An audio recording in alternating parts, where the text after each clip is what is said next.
민수기 25장 10절부터 13절까지 말씀입니다. 여호와께서 모세에게 말씀하셨습니다. 제사장 아론의 손자이며 엘르아살의 아들인 비느하스가 그들 가운데서 나에 대한 열심을 보여줌으로써 이스라엘 자손을 향한 내 진노를 돌이켰으니 내가 이스라엘 자손을 내 질투심으로 인해 파멸시키지 않겠다.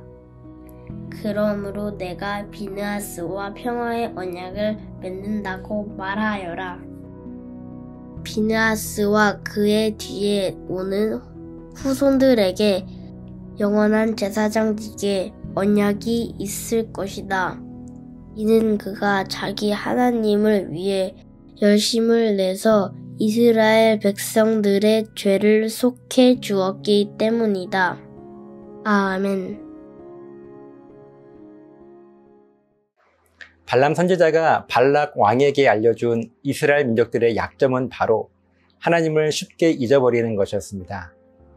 이 정보를 알게 된 발락 왕은 미디안 여인들을 이스라엘 남자들에게 보내서 자연스럽게 그들이 우상을 예배하도록 유혹합니다.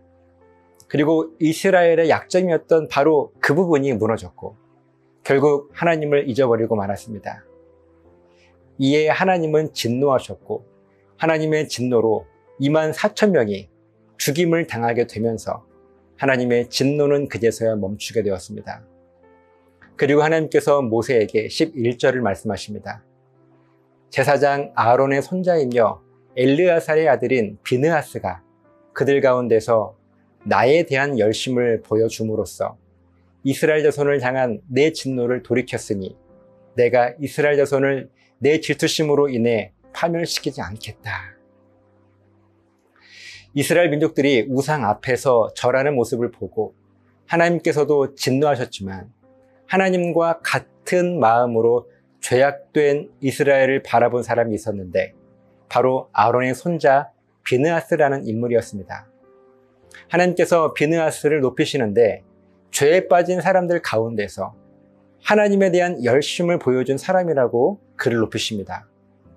여기서 하나님에 대한 열심이라는 이 말에 히브리어 원어의 의미를 보면 단순히 열심이다 라는 뜻보다 질투심을 가지고라는 표현이 더 정확한 의미입니다. 그러니까 비느하스는 이 하나님의 구원 은혜를 모두 잊어버리고 우상 앞에 절하고 있는 이스라엘 백성들을 바라보면서 하나님과 같은 마음, 곧 질투심을 느낀 것입니다. 분명 우리에게 구원을 허락하신 분은 하나님이신데 하나님 한 분뿐이신데 하나님이 아닌 다른 곳에서 그 도움을 구하고 있으니 당연히 질투가 난 것입니다. 그래서 비느하스는 하나님의 명령대로 우상을 예배하는 사람들을 모두 죽이는 일에 앞장섰습니다. 사실 우리의 기준으로 보면 비느하스는 수많은 사람들을 죽인 살인자와 같아 보입니다. 하지만 하나님께서 보셨을 때 비느하스는 하나님에 대해 열심인 사람이었습니다. 본문 13절 말씀에서 하나님은 비느하스와 그의 후손들에게 영원한 제사장직을 약속해 주십니다. 그리고 그 이유를 분명히 하시는데 그가 자기 하나님을 위해 열심을 내서 이스라엘 백성들의 죄를 속해 주었기 때문이다. 아멘. 이렇게 하나님은 말씀하세요. 여기서도 하나님을 위해 열심을 내었다는 말씀은 하나님과 같은 마음으로 질투하는 마음을 가졌다는 의미입니다. 그렇게 하나님의 마음으로 그가 한 일은 하나님의 명령대로 우상 숭배하는 자들을 죽이는 일이었습니다. 그런데 이 일을 두고 우리 하나님은 이스라엘 백성들의 죄를 속해준 것이라고 말씀하세요. 이 말씀을 우리 삶에 적용해 봅니다. 비느하스가 죄를 짓고 있는 사람들을 죽였던 것을 사람들은 불편해했을 것입니다. 그리고 우리들 안에서, 그러니까 교회 안에서, 교회 밖을 말하는 것이 아닙니다. 바로 교회 안에서 하나님을 잊어버리고 하나님과 상관없이 자기의 만족과 유익을 위해 여러 가지를 행하고 있는 자들을 향하여서 하나님에 대한 열심을 가지고 바른 말, 그리고 옳은 말을 할 수 있는 것, 그렇게 그들이 불편해할 수 있는 소리를 내는 것은 결코 잘못된 것이 아닙니다. 왜냐하면 나의 불편한 소리는 그들의 죄를 속하게 할 수 있는 출발점이 될 수 있기 때문입니다. 그런데 우리는 누군가 불편해할 수 있는 소리를 내고 싶어 하지 않습니다.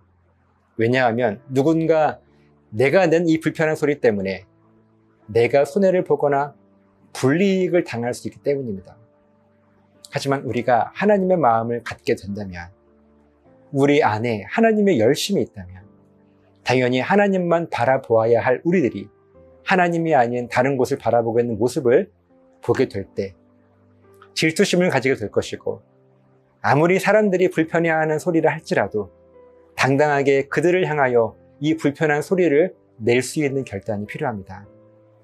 그래야 우리들 안에서 먼저 회개가 일어나게 될 것이고요. 우리가 회개하여 우리 한 사람 한 사람이 온전한 교회가 된다면 이를 통하여 세상에 하나님의 구원이 무엇인지를 당당하게 선포할 수 있게 될 것입니다. 손해와 불이익을 두려워하지 말고 불편한 소리 내기를 결단하는 저와 여러분 되었으면 좋겠습니다. 기도하시겠습니다.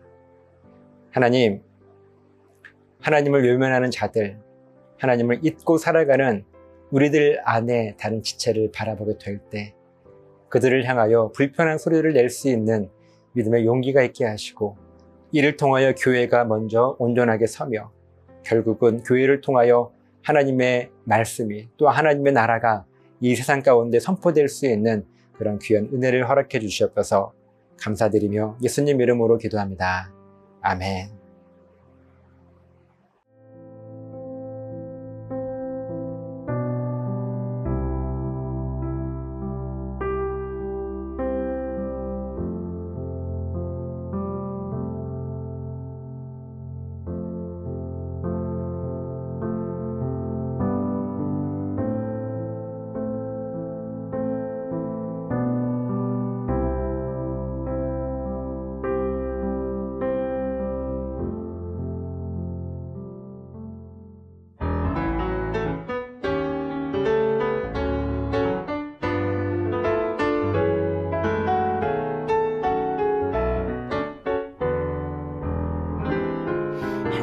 시작할 때, 어려움을 만날 때, 말할 수 없는 고민도 주님께 물어요. 주님 어디로 갈까요? 주님 어떻게 할까요? 주님 음성을 따라 나는 걸어가지요. 순종의 걸음마다 평안이 깃들고 내가 생각지도